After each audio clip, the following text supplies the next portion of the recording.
lektion i at rense håret på Karma Cowboy. Man tager en hårrenser, så tager man nogle godbidder. De her godbidder, det er de eneste godbidder, den skal have på en dag. Så lægger man dem i lommen.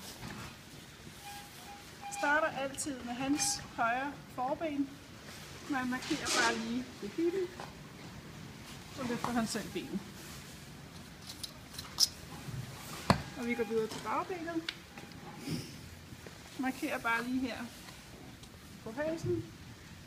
Jeg sætter altid benet ind under, selvom man ikke må, men det her bagben kan godt være sådan lidt stramt.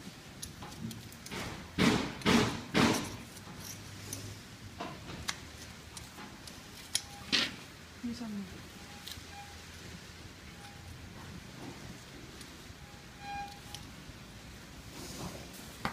så skal man til det venstre bagben, og det er der, han har staldkrampe. Han er trænet til, at du bare går ned og lægger hånden omkring benet, sådan her. Så stiller han sig sådan der, at han hviler på bagbenet. Og man skal egentlig bare vente, til han selv hviler på bagbenet. Når han gør det, så trækker man det bare lige sådan langsomt bagud, sådan der, stopper, trækker det videre langsomt bagud. Hvis han kramper, så lader man ham bare krampe. Og så starter man forfra igen, så han har allerede stillet sig, som han skal nu. Lægger armen omkring,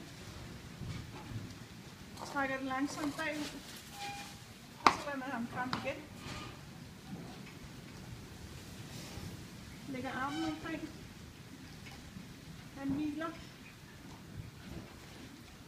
trækker det langsomt bagud. Nu er det fordi vi filmer, men det er et meget godt eksempel. Ideen er, at han hele tiden skal slappe af i bagbenet. Så det er mig selv, der bærer det. Så står man her, og jeg har det. Trækker det længere og længere bagud. Sætter benet ind under. Renser.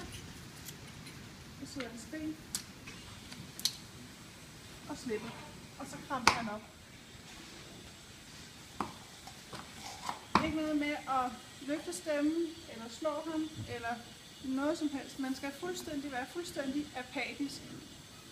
Og egentlig bare holde på, at du skal kunne lægge armen omkring. Læg armen omkring. Hvis ikke han stiller sig og hviler på benet, så markerer man lige en gang på bagbenet. Og så stiller han sig sådan igen. Trækker benet langsomt bagud, så den er her, lige løftet over jorden, og trækker det langsomt længere bagud, og sætter knæet ind på. Renser, slipper, og han sammen. Man skal ikke prøve at holde fast i det. Det kommer man ikke noget. Selvfølgelig, hvis han har stået krampet i 5 minutter, så holder man fast. Men ellers så kommer der ikke noget godt ud af at holde fast, andet end han bare bliver ved med at krampe.